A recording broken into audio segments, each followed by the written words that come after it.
Bidadi township ಭೂ ಸ್ವಾಧೀನ ವಿವಾದ ದಿನದಿಂದ ದಿನಕ್ಕೆ ತೀವ್ರ ರಾಜಕೀಯ ಸ್ವರೂಪ ಪಡೆದುಕೊಳ್ಳುತ್ತಿದ್ದು, ಇದೀಗ ಜೆಡಿಎಸ್ ಯುವ ನಾಯಕ ನಿಖಿಲ್ ಕುಮಾರಸ್ವಾಮಿ ಈ ವಿಚಾರವನ್ನ ಕಾಂಗ್ರೆಸ್ ನಾಯಕ ರಾಹುಲ್ ಗಾಂಧಿ ಅವರ ಗಮನಕ್ಕೆ ತಂದಿದ್ದಾರೆ. ಬಿಡದಿ, ರಾಮನಗರ ಹಾಗೂ ಹಾರೋಹಳ್ಳಿ ಭಾಗದ ರೈತರ ಭೂಮಿಯನ್ನ ಬಲವಂತವಾಗಿ ಸ್ವಾಧೀನಪಡಿಸಿಕೊಳ್ಳಲಾಗುತ್ತಿದೆ ಅಂತ ಆರೋಪಿಸಿರುವ ನಿಖಿಲ್ ಕುಮಾರಸ್ವಾಮಿ ಈ ಕುರಿತು ರಾಹುಲ್ ಗಾಂಧಿಗೆ ಪತ್ರ ಬರೆದು ಮಧ್ಯಪ್ರವೇಶ ಮಾಡುವಂತೆ ಮನವಿ ಮಾಡಿದ್ದಾರೆ. ಬಡ, ದಲಿತ ಹಾಗೂ ಸಣ್ಣ ರೈತರ ಹಿತಾಸಕ್ತಿಗೆ ಧಕ್ಕೆ ಉಂಟಾಗುತ್ತಿದ್ದು, ರಾಜ್ಯ ಸರ್ಕಾರ ರೈತರ ಅಹವಾಲುಗಳಿಗೆ ಸ್ಪಂದಿಸುತ್ತಿಲ್ಲ ಅಂತ ಆರೋಪಿಸಿದ್ದಾರೆ. ಕೇಂದ್ರದ ಗ್ರೇಟ್ ನಿಕೋಬಾರ್ ಅಭಿವೃದ್ಧಿ ಯೋಜನೆ ವಿರುದ್ಧ ಪರಿಸರ ಮತ್ತು ಅರಣ್ಯ ಸಂರಕ್ಷಣೆಯ ಹೆಸರಿನಲ್ಲಿ ಧ್ವನಿ ಎತ್ತುವ ಕಾಂಗ್ರೆಸ್ ನಾಯಕತ್ವ ಕರ್ನಾಟಕದಲ್ಲಿ ಫಲವತ್ತಾದ ಕೃಷಿ ಭೂಮಿಯನ್ನ ಸ್ವಾಧೀನಪಡಿಸಿಕೊಳ್ಳುವ ವಿಚಾರದಲ್ಲೂ ಅದೇ ನಿಲುವು ತಾಳಬೇಕೆಂದು ನಿಖಿಲ್ ಒತ್ತಾಯಿಸಿದ್ದಾರೆ. ರೈತರ ಹಾಗೂ ಪರಿಸರದ ಬಗ್ಗೆ ನಿಜವಾದ ಕಾಳಜಿ ಇದ್ದರೆ ಬಿಡದಿ ಟೌನ್ಶಿಪ್ ಯೋಜನೆಯನ್ನ ಮರುಪರಿಶೀಲಿಸುವಂತೆ ಮುಖ್ಯಮಂತ್ರಿ ಡಿಕೆ ಶಿವಕುಮಾರ್ ಅವರಿಗೆ ಸೂಚನೆ ನೀಡಬೇಕು ಅಂತ ಹೇಳಿದ್ದಾರೆ.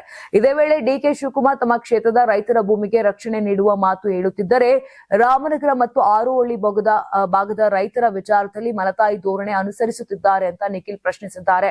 ಇನ್ನು ಬಿಡದಿ ಟೌನ್ಶಿಪ್ ಭೂ ಸ್ವಾಧೀನ ವಿಚಾರ ಇದೀಗ ರಾಜ್ಯ ರಾಜಕೀಯದಲ್ಲಿ ಹೊಸ ತಿರುವು ಪಡೆದುಕೊಂಡಿದ್ದು, ರೈತರ ಹೋರಾಟದ ಜೊತೆಗೆ ಕಾಂಗ್ರೆಸ್ ಜೆಡಿಎಸ್ ನಡುವಿನ ವಾಕ್ಸಮರಕ್ಕೂ ವೇದಿಕೆಯಾಗ್ತಿದೆ.